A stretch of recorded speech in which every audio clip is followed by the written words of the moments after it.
আসসালামু আলাইকুম everyone, welcome to Saad mama's diary. আজকে আমি দেখাবো ৮ থেকে ৪ বছর বাচ্চাদের পুষ্টিকর সুজির রেসিপি। চলুন রেসিপিটি দেখা যাক। এখানে আমি নেব সুজি, দুধ, গাজর, চীনাবাদাম, পেস্তা বাদাম, কাজু বাদাম আর একটি এলাচ। তার সাথে নিয়ে নেব একটি ডিম। আর এই সব কিছুই আপনার বাচ্চা যে পরিমাণে খেতে পারবে ঠিক সেই পরিমাণেই নেবেন। প্রথমে আমি দুধে দিয়ে দিলাম এলাচ আর সবগুলো বাদাম, দিয়ে দেব গাজর, দিয়ে দেব লবণ আর সামান্য পরিমাণ চিনি।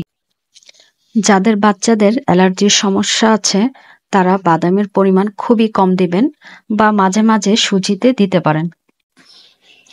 আমি গাজর আর বাদাম কিছুটা সেদ্ধ হওয়ার জন্য ৩-৪ মিনিট রান্না করব, তারপরে দিয়ে দেব সুজি।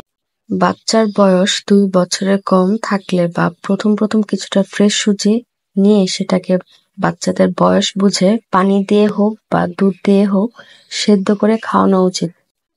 সুজি খেয়ে বাচ্চাদের দই তোলার সমস্যা না হয়, হজমের সমস্যা না হয়, বাজার বদলে সেদ্ধ করে খাওয়ানো। যখন দেখবেন সুজিটা একটু ঘন হয়ে এসেছে তখন একটা ডিম ফেটে আস্তে আস্তে উপর থেকে সুজির মধ্যে দিতে হবে এবং সাথে সাথে নাড়া দিতে হবে।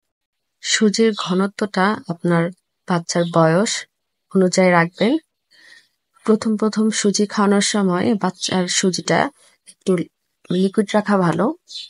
তো সুজিটা উঠানোর আগে আমি একটু ঘি দিয়ে তারপর সুজিটাকে উঠাবো। ঘি দেওয়ার ফলে খাবারের স্বাদ বৃদ্ধি পায়, বাচ্চার ওজন বৃদ্ধি পায়, ব্রেন ডেভেলপমেন্ট হয়, বাচ্চাদের স্মরণ শক্তি ভালো হয়।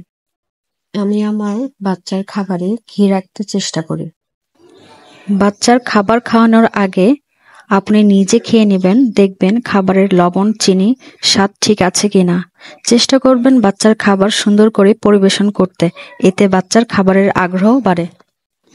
রেসিপিটি ভালো লাগলে লাইক করবেন আর শেয়ার করবেন আপনার কাছের মানুষজনকে, আর আমার চ্যানেলটি সাবস্ক্রাইব করার অনুরোধ রইল।